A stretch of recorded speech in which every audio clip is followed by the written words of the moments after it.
Hello everyone and welcome back to the Great Book of Grudges. My name is Nathan and there are 86 different playable factions in the Total War Warhammer series. Many of them are quite unique and do their own things, while some of them still need a little bit of help in the future. So what I want to do in this video is talk about each and every one of them in their own section in the form of a tier list, and kind of just rank up all the different factions as we go. So the idea is that we're going to go in a alphabetical order by race, not by faction. So starting off with the BEASTMEN and then ending up all the way to the Wood Elves. We're going to talk about each of the different factions, what makes them special, and what gives them a certain rank. For this purpose, I'm going to make the list a little bit larger, where we're going to have S tier, A tier, B tier, C tier, D tier, E tier, and finally F tier. There's a lot to go, and obviously some of us will actually think very radically different things about certain factions. Just to give you a better distinction, S tier is perfect or near perfect, A tier is it's almost there and it just needs a bit more flavor. B tier is I can enjoy this, I'm having a lot of fun, but it could do with a bit here and there. C tier is this is still a fun faction, a DLC or a rework would just pretty much sort them out. D tier is it needs a lot of help, like really needs help. E is this faction is pretty much falling behind really badly, or needs a lot of new flavor just to make them fun. And F tier is, oh good god, they really need help, like really need help. But I've had enough time now to play with pretty much everyone, at least 5 hours with each faction, having now over 1,000 hours in Total War Warhammer 3 alone. So yeah, without further ado, let's begin. But before anything, a little word from our sponsor. This video is sponsored by Guild Wars 2. Who doesn't love an MMORPG, especially one that isn't such a grind, where you can just jump right in and have some fun? The healthy amount of content that has been released over the years, and a new expansion called End of Dragons that has just recently released, you've got content to last you hundreds if not thousands of hours, as there's so much to do in the world. The game itself is free and there's no subscription required, which means no pay to win, and a massive benefit is that it's also available on Steam, meaning that you can just have all your games together. If you're new to Guild Wars 2, or if you're just new to MMOs in general, well, there's a new player guide which is absolutely amazing, as it will give you all the information that you'll need to get started. And now's the perfect time to join, as our friends at Guild Wars 2 have also provided me with a unique link which you can find in the description below. This will give you an item booster, a karma booster, an experience booster, a 10 slot bag, and a Black Lion miniature claim ticket. This is perfect for you if you want to have a healthy start into the game and just begin your adventure. Again, thank you to Guild Wars 2 for sponsoring this video, and let's see if you can find my character within the world. So we're going to start off with the Beastmen, and we're going to start off with Khazrak, as he was the first legendary lord for them. He's the main faction leader, and really, since the Beastmen rework came in the Silence of the Fury, Khazrak is in a pretty good place. All Beastmen factions are fairly enjoyable now, but this is directly about Khazrak, and I would say that Khazrak himself does need a little bit more flavor. Maybe in the future when some form of DLC appears for, say, for example, Boris Todbringer, so they might have a proper campaign together. The problem is that he doesn't really feel too special, and this is why I'm actually going to put him down on C tier, which isn't too bad given the amount of rankings, as the Beastmen are still very fun. I very much enjoy him, but a little bit more flavor, maybe even having Redmoor as a special legendary hero, and some specialized mechanics about maybe going down from Midland and burning it down, despite starting right next to it now, or maybe just a few bits of flavor just to kind of follow the lore as him being an actual terror. It would actually just make him a bit more fun. But I'm ultimately going to have to put him on C tier, same as Khazrak. The thing is, he could do with a few mechanics just to kind of add to more of the phases of the moon, or just something special. Keep in mind that a lot of money was paid for these characters because they were a race pack, and really what was attached to them was the, like, side campaign, and we don't even have access to that anymore. So in complete honesty, you're basically paying to get less, and that's what kind of irks me. Unless they add it in the future, they're going to stay kind of low in the rankings. The same thing could be really said about Malagor the Dark Omen, who's got his own faction. This has been a thing since the Silence and the Fury update, and yeah, he's a good spellcaster. He can fly around now, which is fantastic. He's actually a very mobile spellcaster. He can do a lot of damage. His faction is pretty interesting. As you fight in the Southlands, you've got such a large variety of enemies, which makes it a lot more fun, and given the fact that he can fly, yeah, once again, I almost put him on B tier because he is quite different. When it comes to ranking, I'm going to have to put him S tier. He's still so fun, he's able to be so mobile, you're able to do so much damage. Yes, the faction as itself kind of lags behind him, but you just want this character to be front and center, smashing his way through, hitting up settlement after settlement after settlement. And even with settlement battles being such a slog, Taurox is so fun that it really just makes those battles go super, super quick. Plus, you know, he's just absolutely ridiculous as soon as you get him upgraded fully. But let's move on to Taurox the Brass Bull, an awesome character that never had a miniature back in the days of the tabletop, by the way. You just had to kind of kit bash him. He came in steaming when the Silence and the Fury came out, and I tell you, he is absolutely powerful, despite the fact that he has received some nerfs to some mechanics over the time, just kind of slowed down the Brass Bull as it is. He is still probably one of the most entertaining characters I've ever played throughout the Total War series so far. And finally, for the Beastmen, we have Morga the Shadowgave. So this is a pretty interesting one, as he was a FLC Legendary Lord back when FLC characters were, let's be honest, really bad. Their quality was not as good as DLC, but Morga did get a massive glow up, being able to focus really, really heavily on being an absolute plague among everywhere. In fact, he's actually a bit of an adversary. Even if you play as, say, Carcassonne or Icket Claw, he can cause you problems because he can be very aggressive. When it comes to ranking, I'm going to have to put him on A tier because he's just so well done. The update was very, very kind to him, and he is very powerful with all the auxiliaries that he can get. I would say that it would be better if Morga would have had access to all the different types of Chaos Spawn, because we do have a lot of God-touched ones too, and it kind of makes sense for him to be able to have them. But all in all, I'll say that Morga is in a fantastic place, and I do actually play him fairly often. He's a character that if I want to just focus on, like, blighting the world, it's probably the best one to play. Moving on to Bretonnia now, and let's talk about the king, Leon Leoncoeur. So, when it comes to Leon, I don't know, his campaign has kind of changed a little bit, because obviously you've got the undead at the very beginning to deal with, and you're not really at war with the people of Marienburg. So your campaign kind of starts to focus more on reunification more than anything else, which is a bit of a shame. I mean, you can still declare war on them, but you don't want to have any other issues with the Empire. Mind you, diplomacy is a bit odd right now. When it comes to ranking, I'm going to have to put him on B, because Bretonnia is fine as a faction, and so is the king. Sure, they're going to need a bit of a rework in the future, because I still think that they do need a little bit more content, and they do need to get a bit more fleshed out, as the rework was just not great. I'm focusing here on the character, and he's still very powerful. You still get a lot to go with him. You can still do a lot of damage. It's just, yeah, a little bit more flavor would be nice. That's all I can really say. Moving on to the Fey Enchantress, another character that was introduced with the FLC of Bretonnia. Keep in mind that this was a free faction.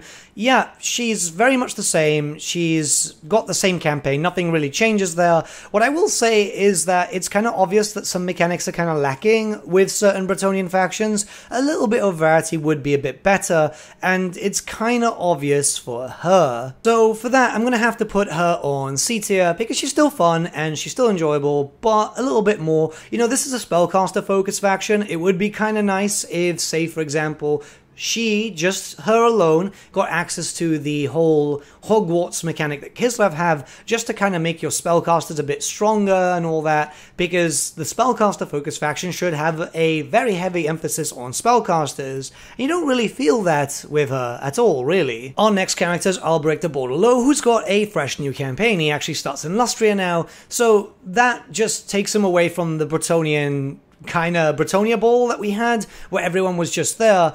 But the thing is that Bretonnia kind of benefited from that, because that meant that you could just start confederating every other faction. This is to give you some variety, and yeah, I understand it's nice to move characters around, but ultimately I'm going to have to put him into E tier. Yeah, I know, but the thing is, you can't really just move a character and not give them anything too special and expect them not to be, you know, different. It's just the same thing. You're just fighting dinosaurs, and you struggle for that because Lustrian terrain is not really good for horses. If anything, this just gives you a really tough campaign, and I feel like he could have had some extra stuff just to give him a bit more flavor. Introduce a bunch of foot knights instead. Bring us a different character, which could have been maybe in the Darklands, maybe could have been in the Chaos Waste, where everything's a bit more flat, and it would give you something to fight and crusade for. I will say, though, that this is a very nice throwback to an old box, which was the Lizardmen versus Bretonian, but yeah, it's different on tabletop than it is in Total War. For the final Bretonnian character, we have Réponse de Lyonesse, and this is a very different campaign as she was introduced to kind of act like her own DLC character in a sense. This is when FLC characters were getting a lot of love. Your quest is to literally crusade around the Southlands and get yourself some bathwater. I mean, oasis water, but you know what I mean. Anyways, this was the best implementation of a new Bretonnian character, as it was far away, well, still very close to Bretonnia, but far enough away, and had a unique feel to it. For that, I'm going to have to give her A tier because she's so radically different to all the other factions. Like, she's not perfect. Like I said, Bretonnia does really need some help and a little bit of an extra rework, some new mechanics, some new units. However, this honestly did bring in a new reason to play as another Bretonnian faction. Rather than, say, for example, Alberic now, you might as well go for Le Réponse, who just has a different campaign and a completely different feel while still being the same faction. Moving on to the Demons of Chaos, we only have one legendary character, which is the player insert, also known as Daniel, an extremely unique character and the only implementation of the Demons of Chaos army book that we do have. I'm not talking about all the other demons in the Monogod factions, I'm talking going by the book. Now, he's very unique and he's got access to a lot of stuff that makes him very different to what we've seen from Total War. We've never really seen a faction like this before, where the tech tree is focused around glory, and really everything is so different, isn't it? How you acquire units, how you get your army sorted, even how you just can have access to essentially 4 different races in one. But in terms of ranking, I'm going to have to put him on F tier. Yeah, I know, some of you guys didn't really think of that. You see, I like the character, I like the stuff, but there's a few issues. First up, the race or faction does feel quite weak at the moment, as you don't really have a lot of access to tech and all that type of stuff. As cool as Daniel as an idea was, and I still think is one of the most interesting factions that we have in terms of mechanics, I do harbor a little bit of resentment. So I'm going to be very honest here, I do harbor a lot of resentment towards Daniel, because I feel like way too much time and effort went to Daniel, rather to the base game of Warhammer 3, which kind of made the game suffer. This is literally why. After a few patches, I imagine that they'll iron out all the issues, but until then, Daniel's kind of low on my list. We're going to move on to the Dark Elves, and we're going to be with the Cult of Pleasure, one of the base game factions, which has recently got a really nice update, though could have been a little bit better. You see, Morathi now has access to SLAANESH corruption, and even some demonettes too, which is pretty cool. It definitely gives a little different feel to a Dark Elf faction, as all of them kind of play the same at the moment, especially since they're a bit of an economy nerf. When it comes to ranking, I'm going to put her on B. She was actually pretty close to A tier, but there's issues like, for example, you know, all the issues with the demonettes where you can't really boost them up. That was a bit of a thing. And to be honest, if they just gave her a further update in the future when a Dark Elf rework comes, like, you know, make her a proper hybrid faction of SLAANESH and Dark Elves, like the 6th edition army list in the Storm of Chaos campaign, she could easily be an S tier campaign, as sub-factions would be absolutely phenomenal, and they would add in a lot of flavor.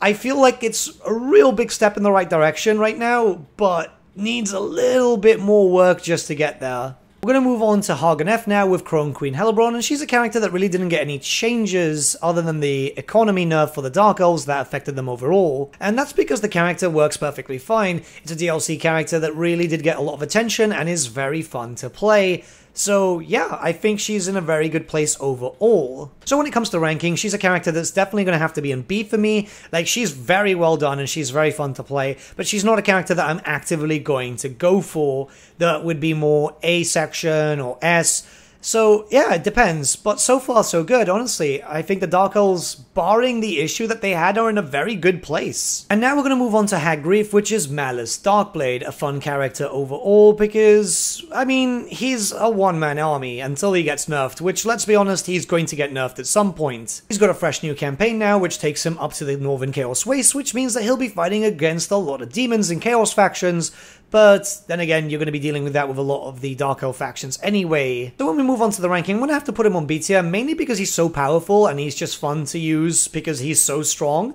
But you can easily tell, like, he could have been better had he not been paired up with a SKAVEN faction for the DLC. Deathmaster Snickage took all the attention, and yeah, it's kind of noticeable, unfortunately. It's really, really noticeable. Maybe if there was something a little bit more to it, if there was an actual, real, proper thread about, you know, having the demon inside rather than just bonuses and negatives, maybe it would be a bit better. But right now, he's just going to stay in B tier. He's still very fun to play, and that's the main thing, but a bit of extra theming would be nice. Right, we're moving on to Rakarth the Beast Lord, who's a very unique character for the Dark Elves because he has access to so many different units because of the monster stuff, and he's got a fresh new campaign. He's starting in Lustria, which kind of makes sense considering that there's a lot of big beasties and there's a lot of different things that you can fight and eventually enslave. This is a character that was done very well. He was an FLC that wasn't even attached to a DLC. They just did a character Legendary Lord just for the hell of it, and I think that's actually kind of cool. When it comes to ranking, I'm going to have to put him on A tier. Yeah, I know some people might be surprised about that, but I really enjoy Rakarth, mostly because Rakarth is so unique, and we need more faction distinctions between all the different player factions. Something along this lines, obviously not the same mechanic over and over again, because that would make it special, but it really did give him a little bit of extra flavor, and I feel like that's a really strong suit for a character like this. Now we're moving on to Lokia Felheart, another really cool Dark Elf character, which has a fresh new campaign as he starts in the lands of CATHAY. Hopefully in the future he'll be moved to the lands of Ind when that eventually gets opened up. And yeah, fun character, focuses on a lot of sea combat, a lot of Corsairs, Black Arcs, all the type of stuff that you kind of expect. The only problem for me, and this is why his ranking is going to be on C tier, is that he could have used a little bit more help. For example, Lokia being so focused on naval combat, even though we don't have actual naval combat in the game, he could have had a proper Black Arc shipbuilding mechanic. Literally just like, you know, the Vampire Coast factions, because he came around that time. It would have been really, really special to give him that type of mechanic, as it would have given him a lot more to play with. It would have made him much more dangerous, and I'm not saying give him the pseudo-legendary lords just like the Vampire Coast had, but it would have added a lot more flavor, especially for a character that you're expecting to travel the seas, raid the different ports. It's something that I complained about the past, and he would definitely be an A-tier character if that was the case, because I feel like a little bit of flavor, like I've always said, adds to replayability, doesn't it? And finally for the Dark Elves we have Malekith. He's an immensely powerful character as you can expect, but nothing's really changed. Yep, nothing at all, barring the economy nerf. So if you're used to the old-fashioned Malekith campaign from Warhammer 2, and the same thing that you've been playing for the past, what, 6 years at this point? Yeah, it's the same. Which is why, unfortunately, I'm going to have to put him on D tier. You see, yeah, he's still very strong. He's a very good hybrid character, because he's good at spellcasting, he's good at melee damage. It's just, he's kind of boring when compared to all the other Dark Elves. He's got nothing special, and you'd think that this is the character that everyone calls the one true Phoenix King, or at least the Dark Elves do. There'd be something special, and this is something that, you know, Creative Assembly have said that they don't want to make everyone too special, or else then there's no base game character. And yeah, fair enough, but when it's a big name, it needs to be special. We're going to move on to the dwarfs now. We're going to start off with Belegar and Clan Angren. So nothing's really changed barring the fact that he's been moved ever so slightly. Like, it's kind of not even noticeable. It's just a weird thing. He's just got a different start position, but that's it. It's in the same area. He's still very strong, and the character does have access to all the ghosts and all that still, so nothing's really changed there, which is a good thing. But in terms of ranking, I'm going to have to put him in E tier. Yeah, I know. I don't want to be mean about it, because Belegar is a great character. I love his lore. His miniature is one of my favorites too, but the campaign is just kind of boring. It's all centered around going to Karak 8 Peaks, and then after that, you're kind of just done. There needs to be something more special, just some different mechanics. We've got all three characters for the race to 8 Peaks, right? Skarsnik, Queek, and Belegar. So why not have something really specialized in some sort of update? Because Belegar and Skarsnik were characters that were introduced in a DLC for Warhammer 1 when DLCs weren't that great. But I feel like an update to include all three would be just kind of special, and it would incentivize people to buy that DLC if they don't already have it, though mind you, a lot might have it because of Skarsnik. If we move on to Grombrindle, this kind of changes around. You see, he's got a brand new start, which is very close to Malekith. If you want to deal with a very long ancestral grudge, this is the perfect time for you, as you can essentially just finish off the War of the Beard. Well, not really, as still every knife here needs to be killed off, but hey, you know, there's a start somewhere. When it comes to ranking, ranking, I'm going to have to put him on A tier, which might be surprising to some people. And yes, the dwarfs do have problems at the moment, which will require DLC and an eventual proper rework, as they never had their own dedicated rework next to a DLC. But Grumbrindle already has all those unique mechanics that were attached to him in the past. He's already relatively strong. It's definitely a really nice change of pace just to have a character so far away fighting up a bunch of new enemies.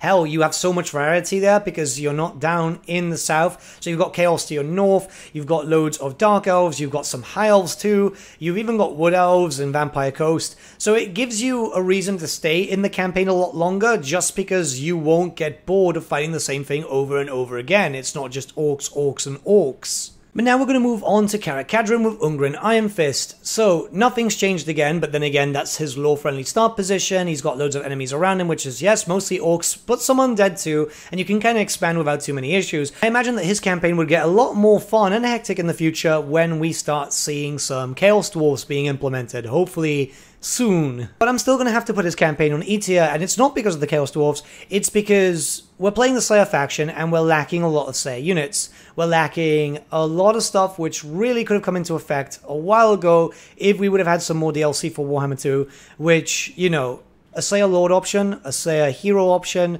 just some basic things, just to make the Slayer faction feel like a Slayer faction, because right now it just feels like a Dwarf faction with a Slayer Legendary Lord, so it just kind of takes away the immersion, I guess, and it's one of the characters that I tend to avoid because of it. We're going to move on to Karazakarak now with Thorgrim Grudgebearer, and yeah, again, nothing's changed. This is something that is very obvious with the dwarfs, but really he shouldn't really be anywhere else. This is the seat of the High King, and the High King should be there.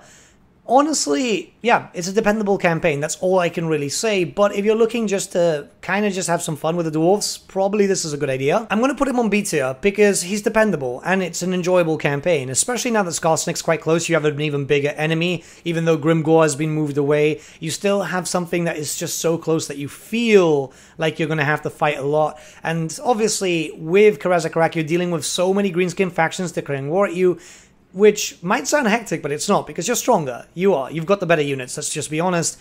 It's just, the dwarves need a bit more flavor. I think a little bit of a rework here and there, again, will just make them go all the way up to A tier in general. And lastly, for the dwarves, we have Thorek Ironbrow, who starts in the Southlands, and really is a good character overall. He's a hybrid because he's a pseudo spellcaster because of all the rune magic and stuff. And yeah, you start in the Southlands Bowl, so you have a lot of variety of different enemies.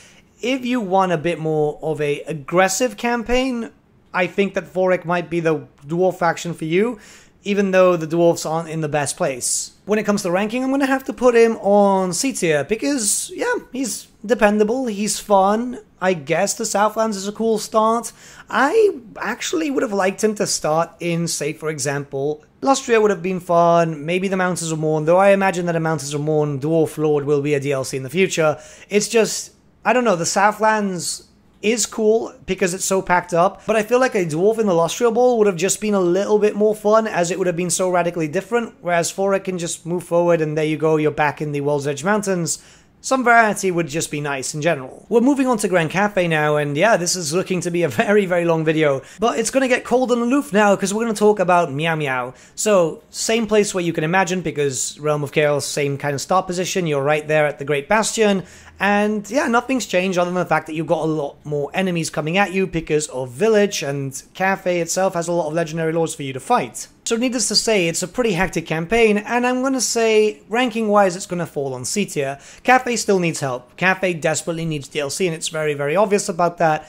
And I think what would have made her B tier is if we didn't have to constantly babysit the Great Bastion, because it's kind of annoying. I want to bring my armies to other locations, and while you can get a pretty good garrison in there, even just by building up the building, sometimes, especially in harder difficulties, it becomes a bit of a slog, and I just don't want to deal with that all the time. I really don't want to deal with it all the time. Now we're going to move on to the Western provinces with Dragonbro, and Cathay is now bigger, so you are a bit more down to the south than expected. It's a pretty good start anyway, and really, I enjoy Dragonbro. I think that he's done very, very well, especially since his campaign is less hectic than his sister. Overall, Zhaoming is just more fun to play because you get more cash out of it because of the whole trade stuff, and yeah, you can just focus on uniting Cathay and then pushing out. There's still threats there, but you're having a lot more fun with it. So when it comes to ranking, I'm going to have to put him on B tier. Yeah, I really enjoy Dragon Bro. I've actually got multiple campaigns of him, and I just enjoy having so much cash.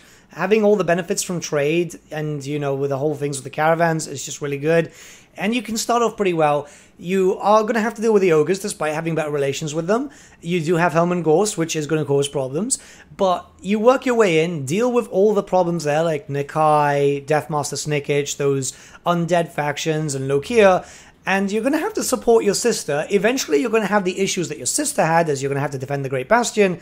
But it doesn't feel like it's an immediate thing, so you're not thrown into the chore at the beginning. We're moving on to the Greenskins now. We're going to start off with Skarsnik. Yeah, this is a fun character who's just got a new campaign. He's actually very close to Karazakarak and also to 8 Peaks. And yeah, I'm really enjoying his campaign. I actually can't believe I'm saying this, but yeah, I'm really enjoying it. I'm not really a greenskin type of player, yet Skarsnik having this new outlook and getting the orcs quite early on, because it won't really take too many turns to get down there, it just feels better. It feels like a better campaign rather than starting in the Empire. It's amazing what a simple start position can sometimes do for a faction. So with that, I'm going to have to put him on A tier. Yeah, I know, I'm surprised. I'm honestly very surprised, but I really like the new start position. I think it's going to get a lot more hectic when the Chaos Dwarfs come in, but it's just genuinely fun. You can go down straight to 8 Peaks without too much of an issue. You can take Karazakarak, Black Crag, and then go down to 8 Peaks. Either way, you're going to be swimming in cash, and you're going to be doing a lot of damage with it.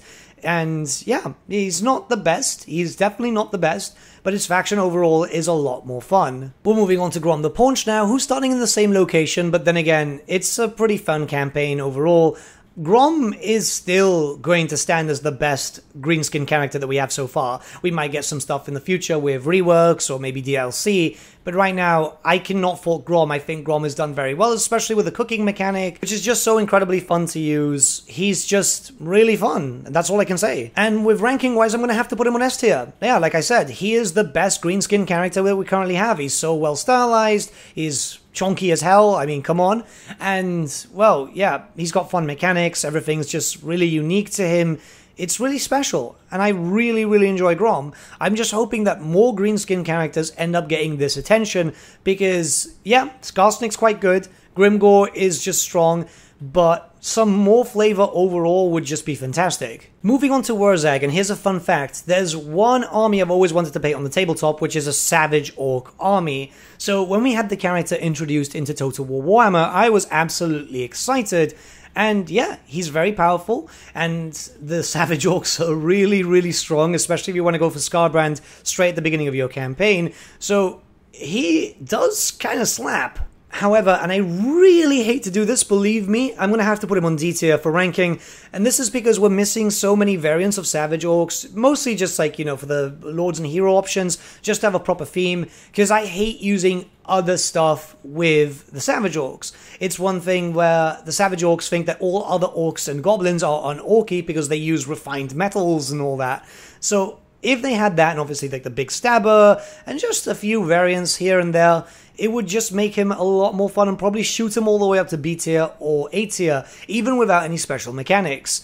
But overall, yeah, I love the character. I just wish there was a little bit more flavor. And now let's move on to Grimgor Ironhide, the biggest and the baddest. He's got a new campaign now as he's been moved to the Mountains of Morn, where he'll be able to fight Kolek, he'll be able to fight Ogres, and eventually he's going to be able to fight Chaos Dwarfs. The only reason I haven't played Grimgor too much is because I'm waiting for the Chaos Dwarfs, as I feel like that would be the ultimate campaign for me. Overall, no changes to mechanics, but, you know, he's still Grimgor. He's still big, he's still bad. So when it comes to ranking, I'm going to have to put him in B tier, and I've realized that I'm going to have to squish down the size of all the icons soon enough. But, yeah, let's just go with that, right? So, he's pretty good. He's, in general, one of the strongest characters in the game, and he'll be able to fight a lot of really strong enemies too, so you're going to be up for a challenge. I just think that his campaign would be a lot more fun once the Chaos Dwarfs come in. So that way you have that whole theme about it, you know, when he goes down to the Darklands and pretty much destroys all that area. Other than that, like, I can't fault it too much. A few mechanics here and there, and a few extra additions, like, for example, some Black Orc Lord choices would be fantastic. And yeah, I think that would shoot him all the way up to S tier. And lastly for the greenskins, we have Azag, and I'll be very honest with you, had I not been doing this list, I would have probably never played Azag. Yeah, it's just, yeah, he's got access to some cool magic because obviously of the Crown of Nagash, but other than that, he just doesn't feel special at all. He just doesn't really catch my interest when there's so many other cooler legendary lords for the greenskins at the moment. So nothing personal, but I'm gonna have to put him on E tier because I just don't see a reason to play him. At least not as this faction directly, when the others are a bit more stylized and have their own things going on for theme play and all that other stuff. I mean, you're still going to go for him to confederate him because it kind of makes sense, but a little bit more flavor would do him a lot better and would give more of a reason for the player base to actually play as Azag. Moving on to the High Elves, now we have Alariel, and yeah, okay, so no changes barring the fact that Nakari is also in the region. However, Nakari is really not going to cause you too many issues. He normally tries to go down south and then he kind of gets beaten anyway. But Safray itself does become a lot more aggressive, and obviously you do have the Dark Elves north of you, so it's a pretty decent campaign where you're going to have to fight with a lot of different enemies. Now, ranking-wise, I'm going to have to put her in S tier, and you all know why. Yeah, it's the Sword of Cain. You're going to get that very, very early on, and you're just going to dominate. It's just kind of the go-to thing with Alariel, isn't it? And yeah, you can easily just fight the Dark Elves, fight the Safray faction, unite the rest of Orth 1 should you so want, and yeah, you generally want to because of the bonuses, but in general, get the Sword of Cain and just demolish everything in your path, which, yeah, I mean, is always fun. Alright, so now we're going to move on to Teclis with the Order of the Lawmasters, and I don't want to comment too much on him, considering the fact that his start position is going to get moved next patch. That's already been confirmed.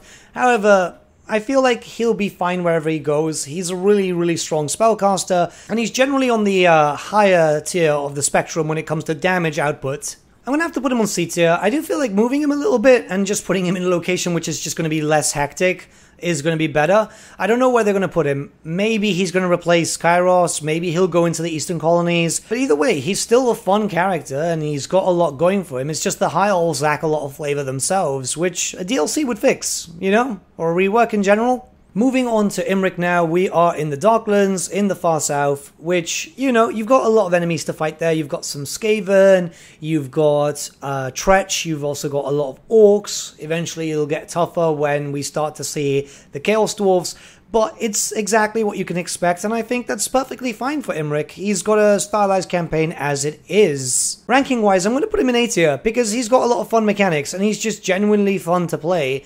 Yeah, he's not the most stylized, but let's be honest, neither are all the other High Elves. They're all kind of lacking. But if I'm going to play a High Elf campaign, it's either going to be Alariel or it's going to be Imrik, just to have a little bit more fun. We're moving on to Batman now, and not much has really changed for him. He's a pretty good character overall, and he's got some stylized mechanics, but the problem is that those mechanics just kind of feel outdated after a certain amount of turns.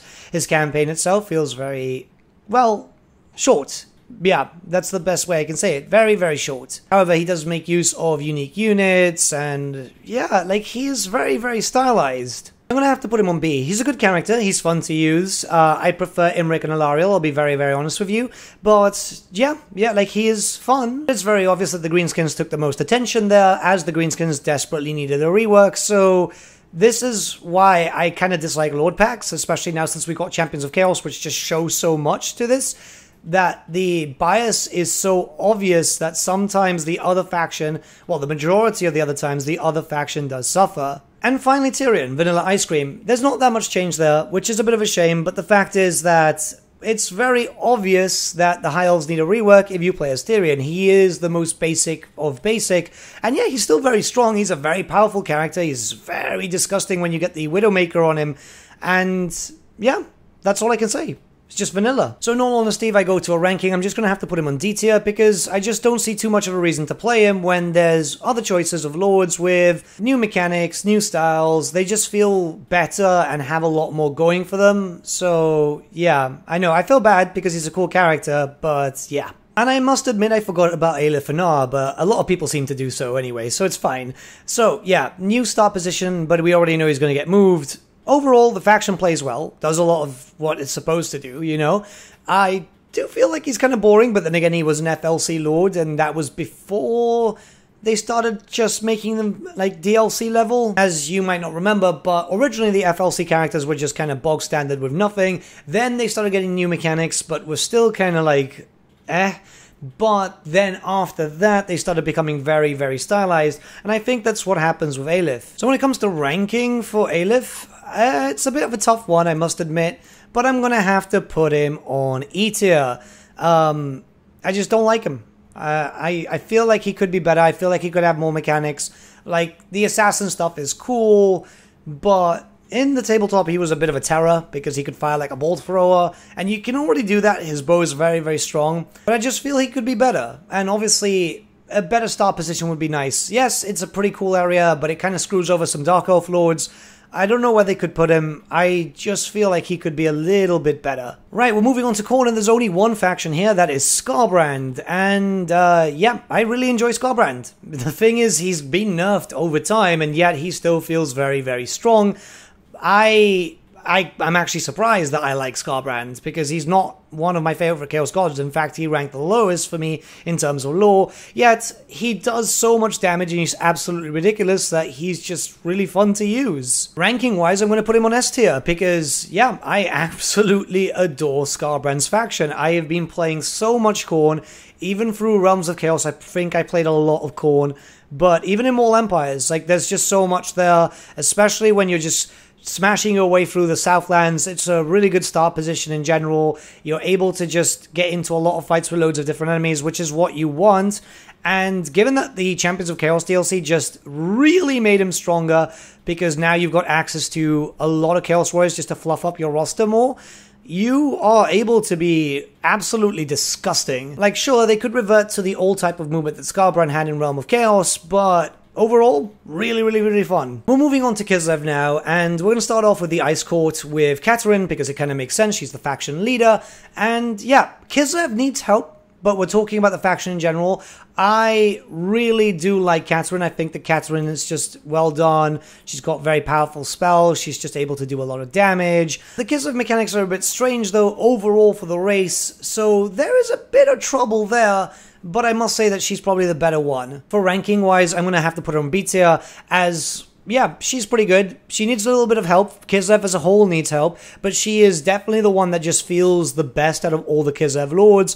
You know, starting with Kislev City, moving very close up to Prague. Then all you have to do is deal with Konstantin, and that's pretty much it. You don't even have to do the mechanic. It's just slap him down and be done with it. Or if you want to have him, I mean, that's fine.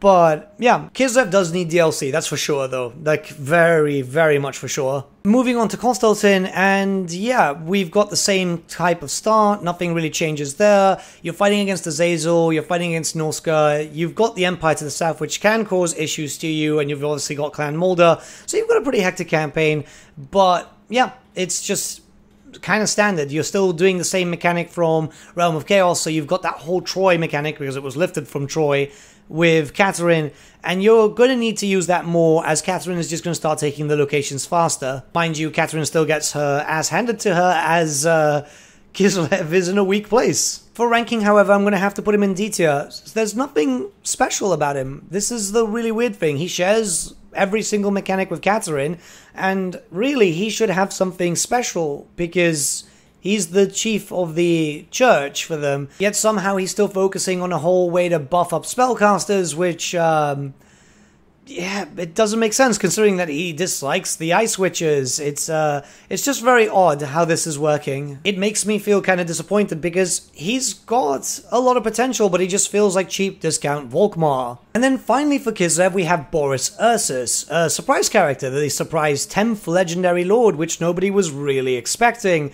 So, he starts off in a new location, is no longer in the Darklands, but rather up north in the Northern Chaos Wastes, dealing with Archeon and Daniel head on, which does present for a really interesting campaign, and it does make it a lot more hectic. So, in theory, this should be ranking quite high, especially for Kislev, where, you know, fighting chaos is a big thing. But, and I really hate to do this, I'm going to have to put him on F tier. Yeah, this is going to be a surprising one. You see, they really kept him to a secret until he leaked, of course. However, he was even a surprise to content creators for the most part. So, here I expected Boris Ursus, you know, the Red Tsar, to have really special mechanics, something really out there, because he was a secret. But, no. he's got a stripped down version of the supporters mechanic because he can help the other one. You know, you can help your daughter, you can help Konstantin. It's actually just really disappointing. I had never been as disappointed with Warhammer 3 as I had been with that. Going from a Legendary Lord's perspective, like, I rank him less than Daniel, in all honesty. How do you keep something so secret yet make it a massive disappointment? I still love the character and I think he's very, very well designed, but yeah, he deserved better. Moving on to the Lizardmen now, we'll start with the Cult of Sotek, as Tanwin did get a nice update.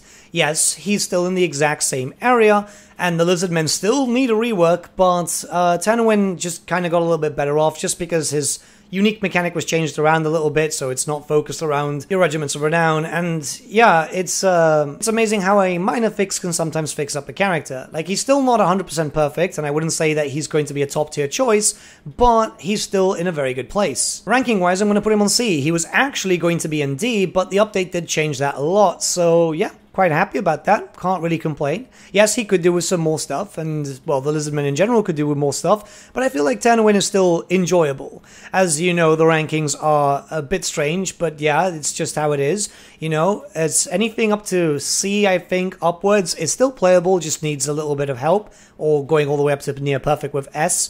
But yeah, in general, I like him. We're moving on to Oxyodal now, and yeah, he's been moved down to the Southern Chaos Waste, where right now he's by himself, who knows for the future, but he is kind of safe. Once you take that area, you're pretty much good to go, and you can focus moving your Legendary Lord by teleporting him all across the world and just killing off whatever you need to take out as a target. Really, it's a fun campaign, and it's always been fun ever since its inception, which is why he's going to be in S tier, because, yeah, he's a very well done character. Fun fact is he got released alongside a Beastmen DLC and a Beastmen rework, yet, yeah, perfect. Honestly, I am going back to this character a lot to play because I really, really enjoy it. You can just have your little fun, and he still shines very bright. This is the perfect example of a DLC done right. Yes, the Lizardmen didn't get attention, but Oxyodal by himself got a lot of attention and got a lot of stylized things just to give you a lot of things to do, really.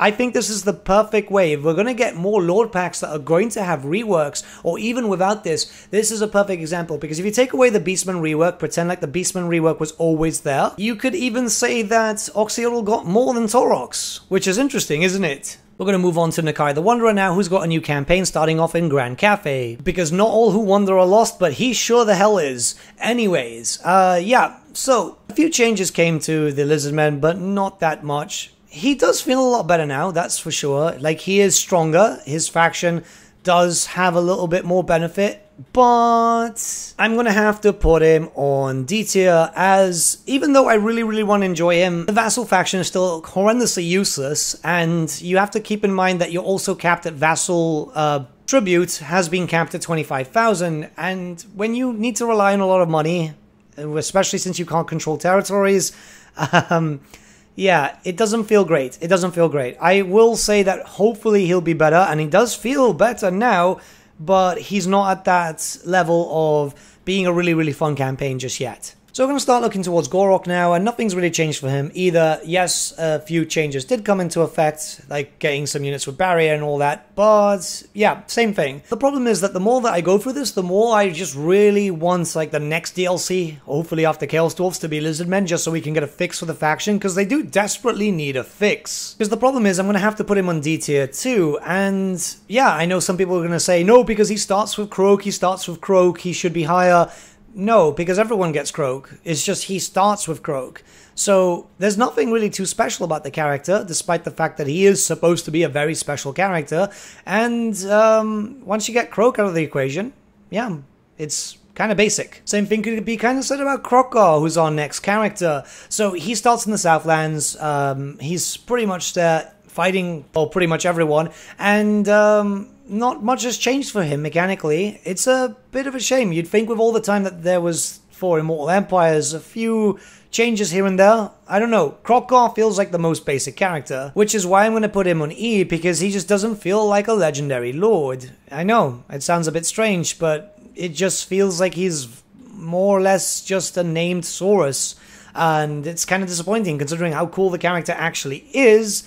Yeah, that's all I really can say. Mazdamundi stays in the same location, and there's not really too much bad I can say about Mazdamundi because he is Big Mazda after all. But yeah, you know, being a strong spellcaster is pretty much his only benefit. The faction as itself is suffering a little bit anyway. But when it comes to ranking, I'm going to have to put him on C tier, because if you don't own any of the DLC or FLC, which if you have the FLC you should get it anyway because it's free, for the Lizardmen, to play Mazda, just completely ignore Crockgar until a rework comes into effect. Sure, Mazda's not any better, but Mazda's a powerful spellcaster, so you get the benefit of that, plus he's thick. Right, now we're going to move on to Tic-Tac-Toe, which is an interesting character. Obviously, he still starts in the Southlands, but he's been moved closer down south to where Kairos currently is, and a few other factions. So you're not in Araby anymore, even though you're still very, very close to it. The character still works exactly the same way. I like him, he's a flying skink. He's not the most stylized, he's not the best, but he's definitely quite fun. Ranking, I'll put him on C tier because he's definitely different and he gives you a different start, and the variety is always the big spice of life here, especially for a game like this, which is getting loads and loads of legendary characters. But yeah, needs a bit of a rework, needs a little bit more flavor, I'd say, overall. But this is just the Lizardmen in general, as you can tell by the tone of my voice. The Lizardmen desperately need a DLC, CA, please. Don't make them wait so many years like you had to for the Chaos Warriors. Okay, we're going to start moving on to NORSCA now. And yeah, they got a little bit of a mini rework, I think we can call it that. We're going to start off with Wolfric the Wanderer, who got moved ever so slightly. Like, you wouldn't really pay attention to it if you haven't played them in a while like I have. And yeah, he feels good. He feels much stronger. Generally, the faction's still the same and desperately does still need the rework. But I'm going to put him up in B tier because you'd be surprised how good a minor rework has kind of made the faction less soul-sucking, to the point that I've actually been able to stream NORSCA and have fun with it. It's kind of weird because there have been days where people have asked me back in Mortal Empires if I want to stream NORSCA or find mods for it to make them better, and there was just nothing for it. It was just literally impossible. Wolfric does need to get moved though. In the future, I think with a DLC, he needs to get moved just to be an actual Wanderer. Anywhere else, you know, even starting in Skeggy would be kind of cool. But yeah, he's in a pretty good place, and I'm surprised that I'm even saying this, but I actually had a lot of fun. And finally, Frog for NORSCA. So he takes advantage of all the changes to NORSCA in general, so he's actually in a much better place now. Hell, you can even see the AI. Frog kind of expands and forms sometimes a kingdom. It's very strange. So overall, yeah, it's not too bad. However, I'm going to have to put him in D tier. Keep in mind that prior to the NORSCA rework, I would have probably put him in E or F. But he doesn't feel like the Troll King. The King of the Monsters is not really the King of the Monsters if he's just bringing loads and loads of marauders and stuff. Like, yes, your armies tail to trolls and all that type of stuff, but your other armies, they should be monsters too. We should have monster lord options just to get that theme going. Because it's not thematic and it just doesn't have a good feel to it. Obviously, also, you know, change the voice actor. Well, not change the voice actor, but just change the dialogue, because that's not Frog.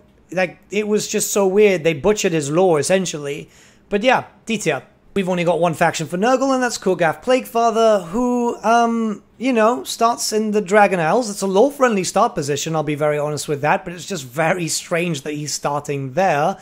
Mind you, that they seem to be really keen on throwing the demons down south. Kurgath is actually stronger now that he has access to the Champions of Chaos DLC, so obviously you get the Chaos Warriors of NURGLE, you get the armor that was desperately needed, and a few extra units just to pack a punch. However, yeah, he's gonna go down to F tier. I know, but the thing is, look, the mechanics aren't that good. They're stylized and they're very, very unique, but everything's really expensive. Just getting a good grip on stuff is just not great. Like, this is definitely a hard campaign for people, and a lot of people will feel it. Like, if you're not used to Total War, hell, I've even seen some veterans say that it's just a bit of a slog to get used to. Now, as you start expanding further and further, it's really good, and you can actually landslide quite a lot. I'm very close to finally painting the map with Kurgath myself, but it's not user-friendly, and, you know, a lot of people are big fans of NURGLE. NURGLE is a very popular Chaos God, believe it or not.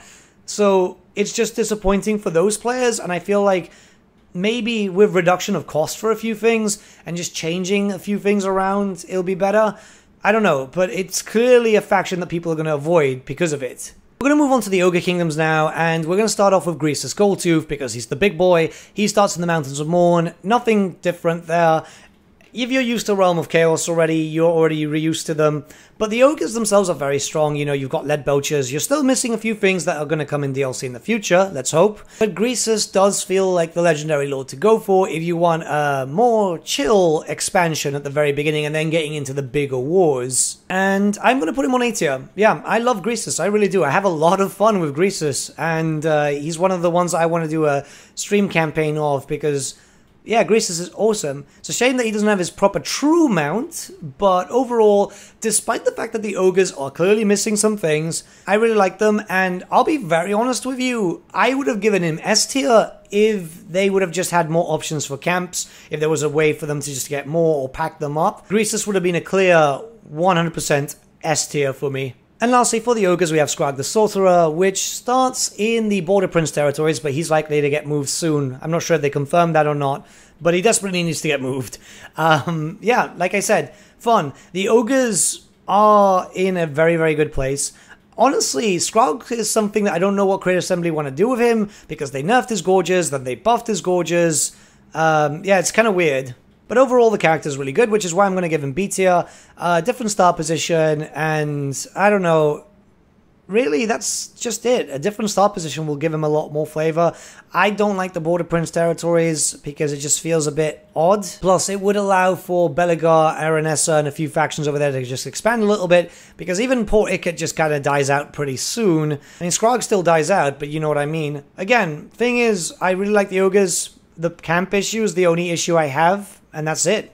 We're moving on to the SKAVEN, and we're going to start off with SLAANESH, which are in Grand CATHAY now, which kind of makes sense from a lore-friendly point of view, as the lore has changed a bit to make pretty much all their history in Grand CATHAY, which is kind of weird. Kind of like erasing Nippon for some reason. But anyways, good start position, good mechanics all around. If you're used to them in Warhammer 2, you're already used to them here.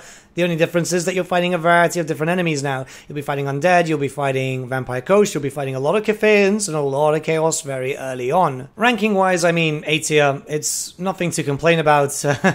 It's a good faction overall. You can tell why Malice actually ended up getting the short end of the stick, because he's got so much which just makes your faction so incredibly strong, like power leveling heroes, lords, and hell, even the Deathmaster himself, literally defeating factions. So once everything gets back to normal with terms of empire building with the AI, then you can just delete them. You don't even have to deal with them. They can turn into rebels.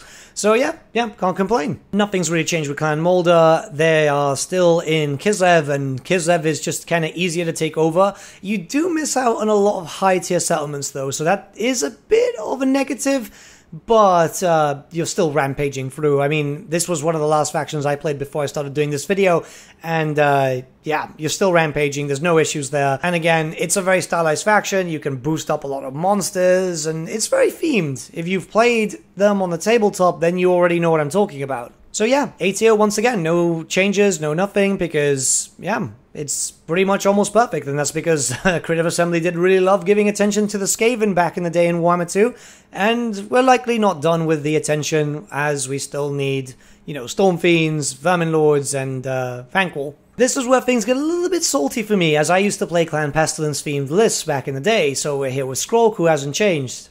Nothing has changed.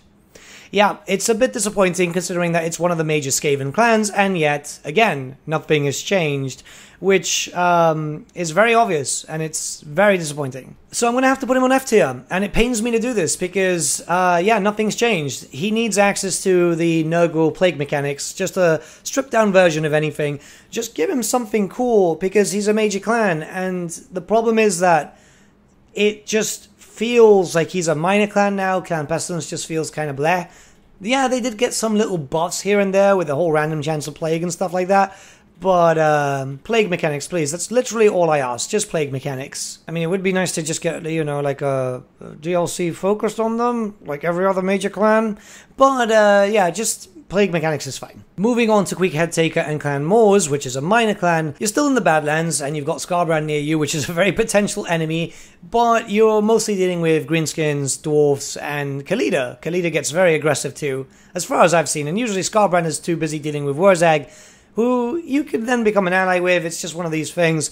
I mean, the faction is as you remember it, and it still has the same negatives, which is why I'm going to put him on E, because, yeah, he's a minor clan, you know, he's from a minor clan, but he's a very powerful character in the lore. Well, he's very well known in the lore, but yet said, because of the novel and just a bit of plot armor, it's a bit of a shame that he just basically doesn't have something special tied to him, because there needs to be a lot of distinction, especially from the big clans of the SKAVEN. Yeah, it's still a minor clan, but they were trying to become major, and just doesn't feel like it. Alright, we're moving on to KHORNE Clan Scryer now, which, you know, same place, and you wouldn't really want him any other way. I can't really say anything, because the character's just near perfect as it stands. I think that the character is just absolutely great, and, you know, rats with nukes, you can't do anything wrong about that, so, yeah. It's just, yeah. I mean, obviously, if there was going to be a SKAVEN clan in a S tier, it's going to have to be Clan Scryer.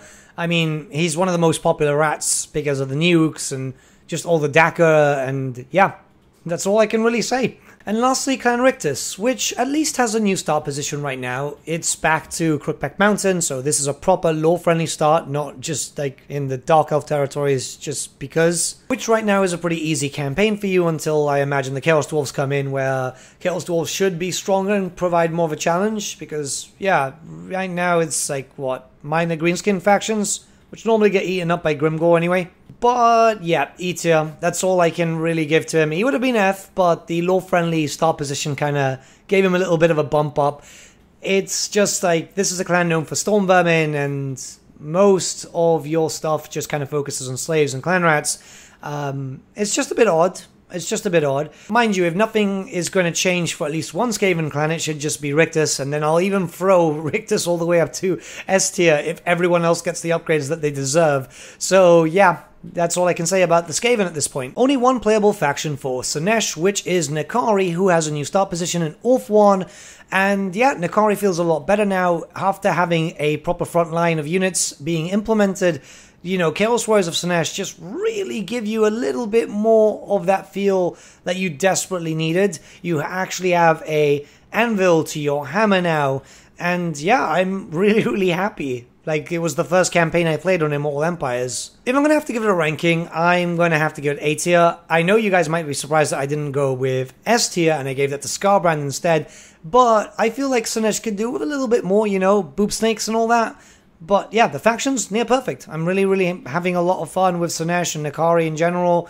Yeah, it's good that we're seeing that a lot of factions are really high up and there's so much diverse choices when it comes to S and A tier. Okay, we're going to move on to the Empire now. We're going to start off with Karl Franz. And, yeah, so same start position. Nothing's really changed. The only problem is that you have a lot more enemies and they're a lot more aggressive. So your campaign is going to be a lot harder, which can be a bit of an issue, especially as the Empire early on is fine, but not if you're getting dogpiled, and I feel like Franz kind of suffers for it. Ranking-wise, I'm going to have to put him on B tier, as he's still very fun, and he's the character that everyone's pretty much going to go for. I mean, this is the Emperor after all, and I feel like just the DLC will kind of fix up the issues that Franz has. You know, a little bit of a rework with a DLC, even though they had a rework, but then again, those reworks back in the day were kind of small. But I feel like Franz is fine. I feel like Franz is generally okay. Moving on to Volkmar the Grim, things get a little bit different. So he's got a new start position. He has his own faction now, and that's in the Southlands, where you're going to be fighting a lot of different factions. However, it's pretty varied, and it keeps you, well, entertained, essentially. I'm having a lot of fun with Volkmar. I didn't think that this was going to be possible. And while he does have a mechanic which is, well, pretty much just taken from the Tomb Kings, it's nice. Ranking-wise, I'm going to put him on A tier because he's just really fun to play around with, and in general, it's something completely new, which was desperately needed for the Empire. Because if we do get Boris, Boris is likely going to be in Middenheim, because it kind of makes sense, and not a lot of characters are actually outside of the Empire, so having something so drastically far away just gives you a breath of fresh air, which was desperately needed. Now we move on to Marcus Wolfheart in the lands of Lustria. Nothing's really changed there. You do have a new ally, though, with Alberic, and that makes it kind of interesting. But all in all, you're going to be fighting against loads of lizards, and a bit of variety. There's a few minor factions factions. That depends if they will survive, though, because the major factions will take them out fast, but the campaign's pretty much the same as you can expect. If you played him in the Mortal Empires and Warhammer 2, then you're pretty much just going to get the same thing, just with possible demons every now and then. So for that, I'm just going to give him C tier, because the campaign's decent. You know, it's alright, nothing too spectacular, but it's still better than most of them right below it, so yeah, C tier works quite well. And lastly for the Empire, we do have Balthasar Gelt. He's in the same start position as he's always been, so this is in the area of Solent, and to be honest, if you want to play a Empire faction in the Empire, but you don't want to be in a hard mode, I think Balthasar would be a better option because he's just an immensely strong spellcaster. So yeah, I mean, A tier just kind of makes sense just because he's that strong. I've seen him, like, even just the AI do hundreds and hundreds of kills, and this is just him alone. So yeah, if you want an easier time, because you've got to deal with the aggressive vampires, you've got to deal with the aggressive chaos, then the NORSCAs coming down, the greenskins, the SKAVEN. Yeah, probably the better option over for Karl Franz at the moment. Moving on to the Tomb Kings now, we're going to start off with High Queen Khalida, which starts in her usual place. Nothing really changes. You do have a lot more enemies to deal with, which kind of makes it a bit more fun, especially since she's quite powerful. So yeah, honestly, same kind of gist, nothing really changes, but that's not really a bad thing, especially since the Tomb Kings were one of the best, well, is one of the best DLCs ever released. I am actually going to put her on C though, because I feel like things will get more interesting once Neferata comes in. Hopefully Khalida gets some sort of like rework just to change the story around, because everything is just feeling a tad too samey when it comes to the Tomb Kings. Yeah, you have different start positions, but the majority of them are really close together, which just kind of makes it a little bit less interesting. I mean, I normally go for Cetra first, but it depends on the player, really. We're going to go into the Exiles of Nehek now. Same old, same old. You're in Nagaron, so you're in the very far western portion of the map. And yeah, nothing really changes there. You don't really have that many new enemies, barring Grombrindle, and he'll generally leave you well enough alone. I'll be very honest with you, he's gonna land on D tier, and that's mainly because I just don't like the character. I've been trying to find a reason why people like him so much, but I just can't. I really can't. He's a good spellcaster and all that, but yeah, that's all I can say. If we move on to Cetra, things are very much the same. The only thing is that you have loads of different enemies around you, and it gives you variety, which I kind of like. It's the same thing as all the other Tomb King lords, though I will say that Cetra is my personal favorite, so I've generally been playing him more when it comes to playing as a Tomb King, and obviously now with Recruit Defeated Legendary Lords, there's a bit more of a reason to play Tomb Kings. So purely because I like the character, and generally he is the King of Kings after all, I'm going to put him on B tier.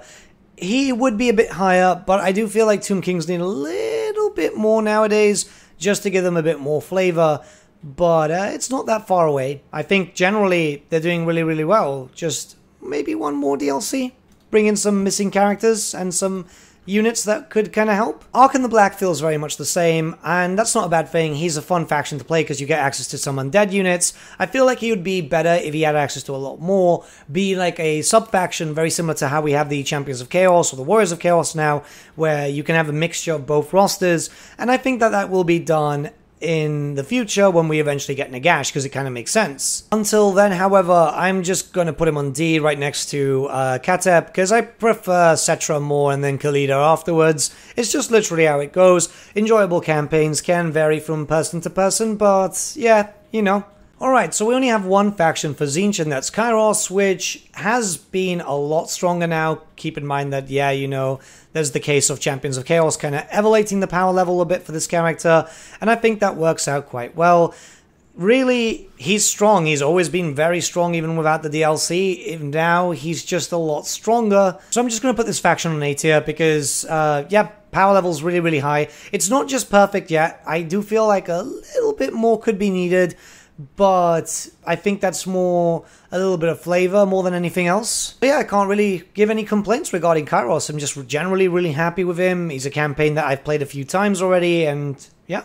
I mean, a new start position would be good, but we know that's going to happen. Hopefully in the Southern Chaos Waste, so he's still able to go up north. I think that's just generally fine. Okay, we're moving on to the Vampire Coast, and we're going to start off with Luther Harkin. So really, not a lot has been done here. There's been a kind of move with the settlements, as you can tell throughout the whole Immortal Empires. But the faction plays very, very well, and yeah, you've got the usual enemies, and you're going to be expanding but dealing with a lot of fire being thrown at you, particularly the Lizardmen. However, Harkon's always been cool, and if you're used to playing Harkon on Warhammer 2, you can see why I'm going to put him on B tier. He's pretty fine. There's a few issues, like, you know, the whole thing with the whole state of mind mechanic, where you can get some pretty good spells, but then you lose them, and sometimes you lose them at the worst possible opportunity.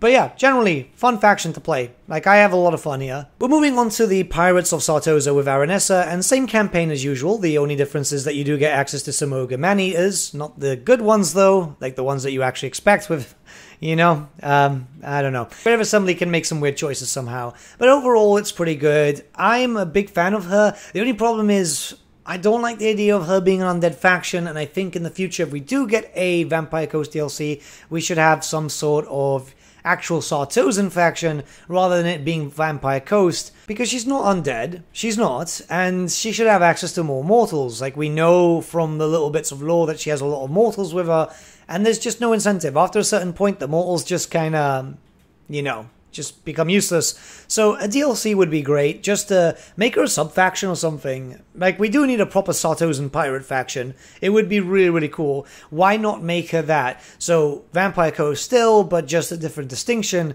So, because of that, like as you've seen, I'm going to put it on E.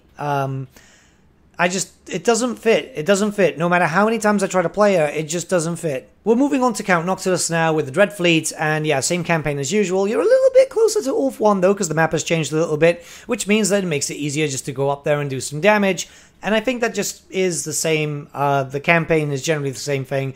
Go straight up to Ulf 1, take it over, and then start working your way through everywhere else. And yeah, that's fine. I mean, this is literally why I'm giving him A tier. It's just, he is okay. Everything works out as intended. He's probably the strongest one out of all of them. You can go with a Necrofex Colossus type of Doomstack. So yeah, sometimes you don't have to radically change a faction. Sometimes it's just perfectly fine how it is. And finally, Lady Diaphyn, who has been moved up further up north. New campaign, essentially, and a lot more enemies to fight, which I think works out better, because our old starting position was way too close to Lustria itself, and you were just fighting Lizardmen, Lizardmen, and Lizardmen, but you already had that with Harkon. So, yeah, I'm actually quite keen on this, and it might come to a surprise why I'm saying this, though. Mostly because I'm putting her on D tier. I know, it sounds weird because I've been complimenting her, but I feel like she could do with some more Bretonian ghosts and stuff like that, just to give her a bit more of a unique feel. She's already fun as she is, and hell, they've liked her so much that GW even made it canon, because she shows up on the Warhammer Fantasy roleplay stuff, so she shows up on canon sources. But just a few more knight units would have been great, just to, you know, just make it more different. Sometimes difference also makes it better. Right, we're moving on to the vampire counts now. We're going to start off with Helm and Gorst. And yeah, be prepared. I'm going to say some positive things. So, Gorst has a new faction and a new start position. He's no longer in Sylvania, but rather he's very close to Grand Cathay, the Mountains of Morn, and the Darklands. He's literally right between all three of them. And yeah, he's a zombie powerhouse. He's actually really, really strong now. And I just can't believe they actually made him playable. I had to dedicate a whole video to him when we were in early access. And I'm going to put him on A tier just for that. Now, he would be on S tier, but as you know, he's already gotten nerfed once, and he's going to get nerfed again because there's a few things that are currently active with his faction which are definitely not intended. Keep in mind that some of his zombies just have like no cap. They're still on like 5 million HP, regen, and so on. So yeah, he's going to get nerfed, but I feel like all the effort that's been put into Ghost just to make him kind of unique, even if it does get nerfed, is just going to be great. So yeah, I'm happy. I'm really happy with Ghost. We're moving on to Heinrich Kemmler now, and no changes whatsoever. Well, there's the rework or mini rework that the vampire counts did get, but yeah, no changes to Kemmler, which is okay. The faction's strong enough as it is. A little bit disappointing in some cases, but he's alright. I am going to have to put him on D tier though, as he does deserve some unique stuff, you know, like Patchwork Men and so on, stuff that he was actually kind of famous to be known about, and I do think that's something that we'll see in the future. However, at the moment, there's no reason to really play him. If I want to play a Necromancer, I'll play Ghost. That's literally it. I'm sorry, but yeah. I can't even believe I'm actually saying that. Wow. Now we're moving on to the true Sylvanian faction, Vlad and Isabella, both together here, as now if you pick one as a legendary lord, the other one becomes a legendary hero. So yeah, I think that works out really well. It's something that people wanted for a while. I love it. I honestly think that they should always be together, and they're very strong for it. And you've got no contested territory there, so you can expand into Sylvania and then take over the rest of the empire and become the true emperor as you should be. I'm really happy, and that's literally why the faction is going to get A tier too.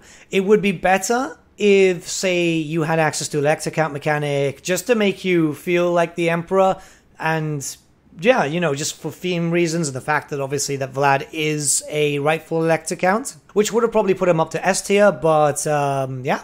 So far, so good. I think everything's working out really well for the vampires so far. The DLC should fix things, though. And lastly, for the vampires, we have Manfred, who's generally much better now, as he's just got his own faction, which he kind of had, but now he's separated from Ghost. He's down in the Southlands, which provides a different campaign. And yeah, you've got a new mechanic, too, which is, again, taking from the Tomb King stuff, but done well, as, yeah, it just gives you reason to go out and fight some armies in different locations, and then eventually go back to Sylvania to get some more benefits from it too. I'm gonna have to put him on B though, because it would have been nice if he would have had a little bit more, you know, because on the tabletop you had two types of Manfred. You had the Count or the Necromancer, and it would have been cool if you could have gone from a weakened state to a stronger state and just have a little bit of an effect there. Yeah, I know I'm asking for too much sometimes, but B is still a very high ranking considering how many different options there are here. And yeah, we're doing really well. We're seeing that everything's just really mostly favorable. We're moving on to the Warriors of Chaos now. We have Archaon the Everchosen, who's an absolute freaking unit. And yeah, I mean, there's not much that you can say other than the fact that he's just absolutely horrendous. The more vassals you get, the stronger you are, the more gifts of chaos that you can get. It's just really, really, really good. I love what they've done with the Warriors of Chaos rework, and Archaon now finally feels like the true Everchosen. So for that, I'm going to have to put him on S tier, because that's where he should have been all the way since Warhammer 1, and it's just nice to see him up there. I'm really happy, and yeah, it's a really fun campaign. God damn it, I can't even believe I'm saying this. It just doesn't feel... it doesn't feel like it's a right thing to say, but it is. Next, we're moving on to Kolek Suneater, who's got his own unique faction now, and is immensely powerful. Yeah, that's that's all I can say. I mean, you've all likely seen the Spiffing Brits video at this point, where the more vassals you get, the stronger you are, and this is like... Kolek can really bring the party down. It's just really nice. Again, this faction is going to be S tier because, yeah, I'm just really, really happy. The Warriors of Chaos seem to be doing very, very well right now, and I'm just really pleased. I'm imagining that they're going to nerf him at some point, but if I were you, play him now before they do so, because it's absolutely terrifying when you see him just slam down other enemies, like large entities, without no issues, and I mean literally no issues. They're like flies to him. Right, Sigvald's coming in now, and again, new faction. He is also taking part in the Undivided route, where he can get access to everything. And yeah, he's got a new location where he starts in the Northern Chaos Wastes, but very close to the Dark Elves. So yeah, you can do quite a lot of damage with him. You've got a lot of enemies to fight, but they're going to be very samey. Malus Darkblade's going to be an issue for you though, like a very big issue, because I don't know what they've done with his AI, but yeah, very psychotic. I'm going to have to put him on B though, as he's a Slaaneshi character, and he should be full Slaanesh, yet they put him in Undivided, which is fine, because you still can go full Slaanesh, but my main issue is that you don't get the Slaanesh tree, you get this Undivided tree, which just doesn't feel right with a Slaanesh character. I understand why they did it, but it could have been done in a way, well, I don't know if it could have been done in a way, but I hope it could have been done in a way where if you ordered the DLC, if you owned the DLC, you would have gone full Slaanesh with Sigvald, and that would have just been cooler, more thematic, you know? Next is my boy Azazel, and I've waited so many years for this character. So, usual unique faction, starts in the coast of NORSCA, well, right next to NORSCA, and the great thing is that you have this massive area for you to just take over, because you probably have one of the best locations when it comes to Dark Fortresses. There's just so many of them. So you're in a very, very good place. Alright, yeah, I'm going to put him on A tier. I don't care what you guys think. I've waited a long, long time for this character. It's a character that I was able to play constantly, and I'm still having a lot of fun. I'm just really, really happy that he's finally here. And with a full Slaanesh roster too. It's just so cool. I'm just really over the moon. I've had to wait a long time. And hopefully you guys will get all your favorite characters. If you don't already, but yeah, this was mine. Right, we're moving on to Be'lakor now, which is an FLC Legendary Lord. He begins in Albion, and he's very unique. He's very, very unique. Not only do you have access to a lot of Warriors of Chaos, but you essentially have every single demon at your disposal. You can run full demon armies if you want, well, close to. And it's just really special, because you can even upgrade the lower tier demons, and yeah, I'm honestly quite surprised. I used to think that he should have been a Demons of Chaos Legendary Lord, but I think he fits really well here. So yeah, I'm putting him on a S tier because he deserves it. He really deserves it. I'm so surprised considering that we should have had him in Realm of Chaos too. But yet, they really did surprise us, all of us. I'm honestly just amazed as how well Be'lakor was done. The fact that he can teleport now to different locations too, because he already starts with that in his campaign. It's just really, really fun. It gives you replayability. Next is Festus the Leech Lord, a very popular character. He starts in the territories of the Empire, and that means that you are alone, which is fine because you're very strong. Even after the nerf, he's still very, very strong. But I feel that he kind of does suffer for it for a multitude of reasons that we're going to get into, and this is why I'm putting him on B tier as, yeah, so his campaign is a bit annoying as you only have access to 3 Dark Fortresses in that location, and yes, it's not that far off. But I feel like there should have been at least 1 or 2 more. Definitely Mordheim. Mordheim should have been, not just for the sake of Festus, but also for Be'lakor, to have access to a little bit more cash flow, rather than just feeling shoehorned to go back, which is really how it feels. Like, you take over the Empire, and now, thankfully, you can at least start, you know, subjugating all the Empire factions and all that, which is important. If this was not after patch, if this was prior to the patch, I would have probably put him down on D tier, but just having a few more options would have just been nice in general. Valkyria the Bloody is next, and yet, new faction, as you can imagine. She starts up in the Northern Chaos Waits, really right above the Dark Elves. And yeah, she's a KHORNE faction, which might sound boring, but I'm really enjoying KHORNE factions. The amount of damage that you can do and just the brutality that you can get from the Chaos Chosen of KHORNE through all the buffs that you can give her, from her, and all the tech and all that is just insane. While the character herself isn't too strong, I do think that she needs a little bit more of a buff. The faction is just really, really, really good, and yeah, A tier is just the only thing that makes sense. Chaos has been very lucky with this DLC. I think Chaos has been absolutely wonderful, and hopefully this continues as time progresses. Village the Curseling is next, and we're almost done with the Warriors of Chaos here, and yeah, fun faction. He starts up in the right edge to CATHAY, so you've got a lot to fight with, but in most cases you're either fighting CATHAY or you're fighting other Chaos tribes, or some Greenskins if Grimgore decides to go Psycho mode, which generally does happen sometimes. But again, nothing can really be said. It's just going to be stuck in A tier as, yeah, fun faction. You can do a lot. The whole spawnification thing is just great, where you can either give yourself spawn, or give your enemies spawn, or give your allies spawn. Obviously, you wouldn't want to give it to your enemies, but you know what I mean. It's fun in general. The TZEENTCH faction is very, very strong. You've got a lot of spellcasters, which are very, very strong. And Village is just so fun to use because he's such a good hybrid character, which just makes it all the better. So, yeah, no complaints. We're getting a lot of positive and happy Nathan here, which is nice. Now we're going to move on to the Wood Elves, and we're going to start off with Dryka, as I really like the character. Same start position as usual, but she has a, you know, usual unique faction appeal because you're usually using just Dryads and Treekin rather than using Elves because your Elves are weaker. And you've also got access to some monsters too, which gives you a general different feel, and that's why I really do like these types of things. I do think that we should get some more Dryad units, Dryad archers. They were mentioned in the lore, but other than that, I think she plays out quite well. So that's why I'm putting her in B tier. Like I said, B tier isn't a bad thing. It's still pretty good, and yeah, she deserves it. Dryad archers would just make her better. I don't know if anything else would just kind of fix up the Wood Elves in general. The Wood Elves are in a good place, if I can be very honest. But yeah, I like Dryka the most. Durfu's the same and nothing's really changed. You should be focusing more on trees, but that's something that you do more with Dryka, whereas Durfu, even though it's got that focus, you just kind of mix and match as how you please. It's one of these weird things.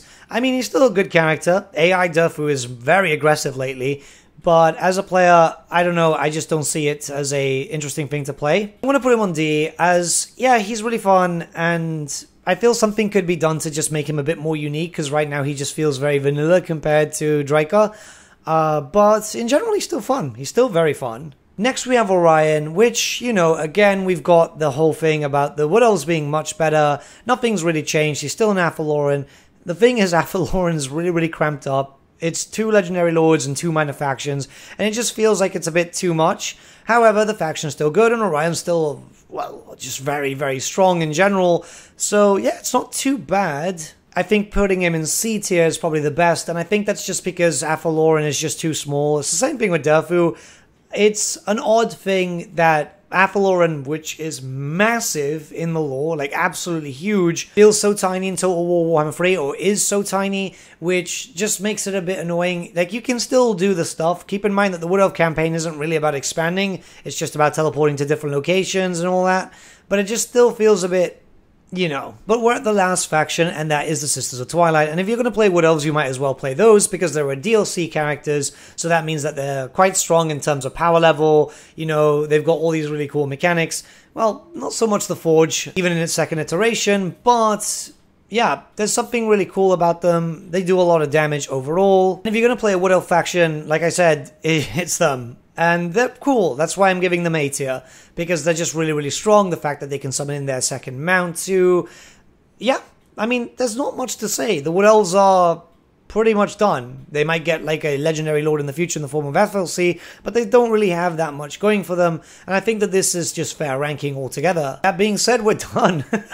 That's a very long video. Very, very long video. And as you can tell, a lot of stuff is falling on the good side, which is mostly S, A, B, and sometimes C. So yeah, honestly, we're in a good place. We're in a very good place. It's absolutely amazing that we have 86 playable Legendary Lords, and we know that Creative Assembly are already thinking about what number 100 is. So I can only imagine how this is going to go. Maybe by the end of the series, I have to do 150 Lords. Yeah. I mean, the future looks bright for the series, that's for sure. And obviously, when it comes to these rankings, some of you guys are going to have different thoughts. I'm pretty sure there's already a few rage comments in the comments below. But let me know what you guys think. Let me know what you guys think about the certain races and factions. How would you rank them up? There's just a lot, I know. I'm not asking for a very insane thing, but you know what I mean. But with all that being said, thank you guys for watching. I know these long videos are generally quite a lot, but hey, you know. And thank you to Guild Wars too for the sponsorship. It was very, very kind of them to reach out. I'm very much appreciative of that, as it does help the channel keep going. Things like that kind of help me push towards potentially going full-time in the future. Because, you know, a video like this took around 12 hours, not included all the time that I had to actually spend time playing. And then, you know, I work full-time and all that type of stuff. So I really do appreciate it. Keep in mind that my special link is in the description below and in the pinned comment if you guys want to check out Guild Wars and get a bunch of free stuff. But yeah, with all that being said, guys, thank you so much for watching, and I shall see you all again very, very soon. Have a good day.